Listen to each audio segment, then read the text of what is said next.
It is day 4 of John being out of town, and it is also Father's Day, which I knew was the same weekend that he was gone, but I didn't really think about. My dad has been gone for 5.5 years, almost 6, and honestly, for me, like, grief comes when it comes, but Father's Day doesn't specifically bring it on.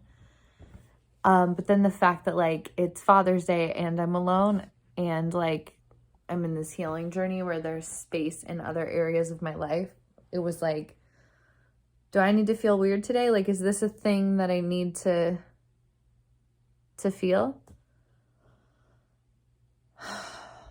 And ultimately, I decided that it wasn't. My loneliness isn't any more enhanced because it's Father's Day.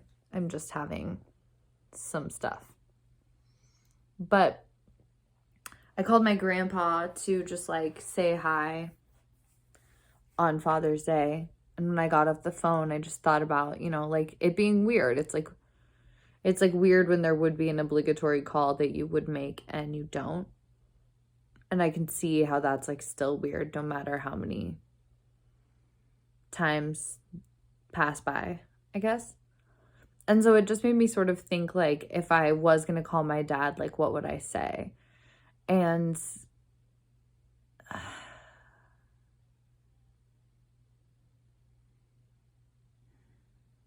the thing is, I have no idea. I am really grateful to have said everything I could when I had the chance. And I'm really grateful to have experienced the growth I had at the moments when I interacted with my dad and got to keep memories that were good and memories that were painful. But, like, I don't know what modern day would look like. And I don't know how close we would or wouldn't be. I don't know what the political climate would have done to our relationship, because we would have very much been on different sides of that, as a lot of, really historic things have gone down in the last 6 years. So I think there would have been room for tension in our relationship. I think that he would have had a reverence for this sort of awakening and healing journey that I'm going through, but he would have had a hard time understanding it. I think he would probably have a hard time with the shaved head. Again, like, appreciation for the heart and soul of it, but it would just be so challenging to, like, his depth of understanding to some extent. My dad surprised me later in life by showing me that, when I showed him who I was wholly, he was more capable of growth and acceptance than he previously had been. But again, there were still, like, we all have limitations. And so I don't think that this is, like, a clear message. I've already wanted to stop filming once or twice, but I think it's allowing me space to recognize that, like, sort of the compartment of, like,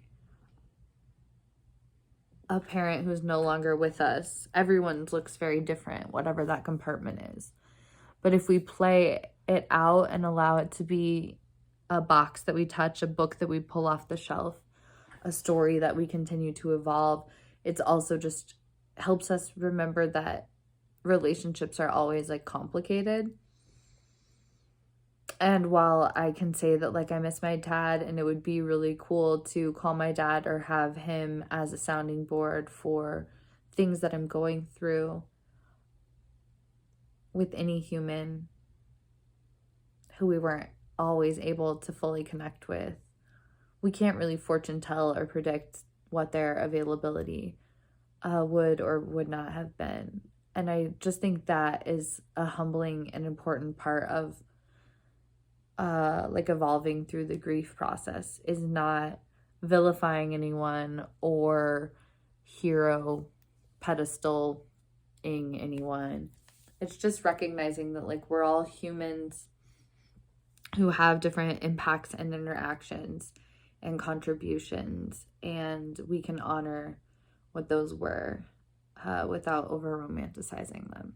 So